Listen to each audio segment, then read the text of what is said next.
Hey friends, I'm so glad to see you again. Today we'll talk about one of the most interesting stories about reincarnation in another world.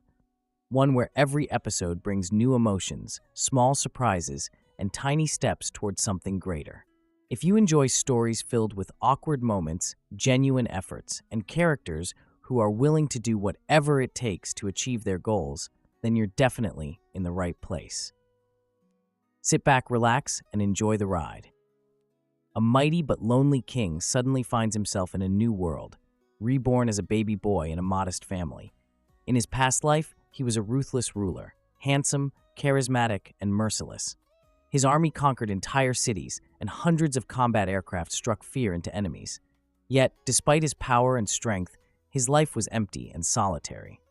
One day, overcome by an inner sadness, he awakens in an endless ocean where a mysterious voice offers him a chance to start anew. Waking up in a crib, he sees a pair of strangers calling him Arthur and claiming to be his parents, Reynold and Alice. The infant quickly realizes he has been reincarnated, but feels utterly helpless, unable to control his body, constantly dirty, and dependent on others. However, he notices that this world is different from the previous one. Magic exists here, powered by a force called mana. Arthur decides to master magic as quickly as possible to regain his strength.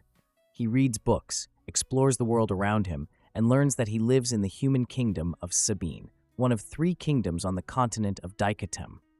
The Elven Kingdom, underground dwarven cities, and dangerous wildlands now surround little Arthur, forming the environment in which he must survive. This world lacks technologies like airplanes or bombs, but it has magic, something Arthur intends to wield for his own purposes. Over the years, Arthur grows attached to his caring parents, though internally he remains cold and ambitious.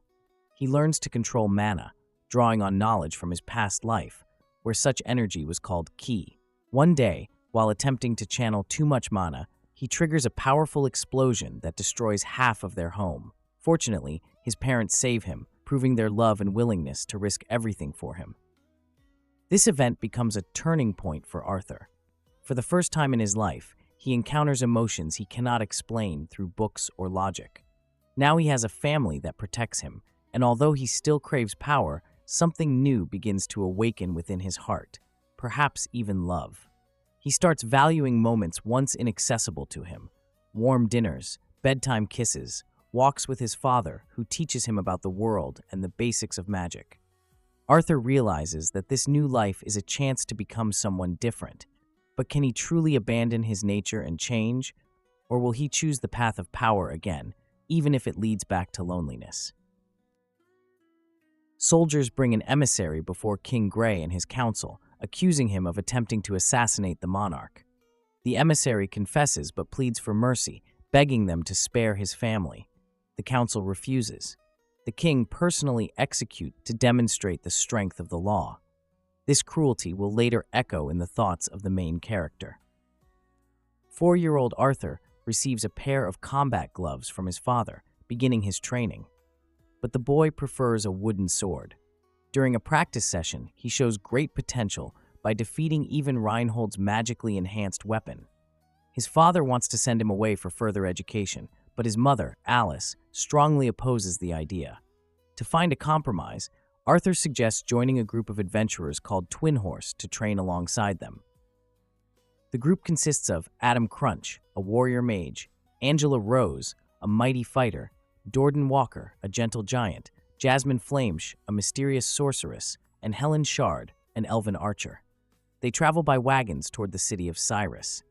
Along the way, they are attacked by wolves, where Arthur observes his companions' fighting styles and realizes that he must become just as strong. During a rest stop, Arthur notices that Alice is feeling unwell. Later, it is revealed that she is pregnant. When the group is ambushed by bandits, Alice cannot use her rare healing magic openly. It would be too dangerous. People might want to exploit or kill her. The battle becomes difficult due to the enemy's numerical advantage. Reinhold fights the bandit leader one-on-one and sustains serious injuries. He asks Arthur to take Alice to safety.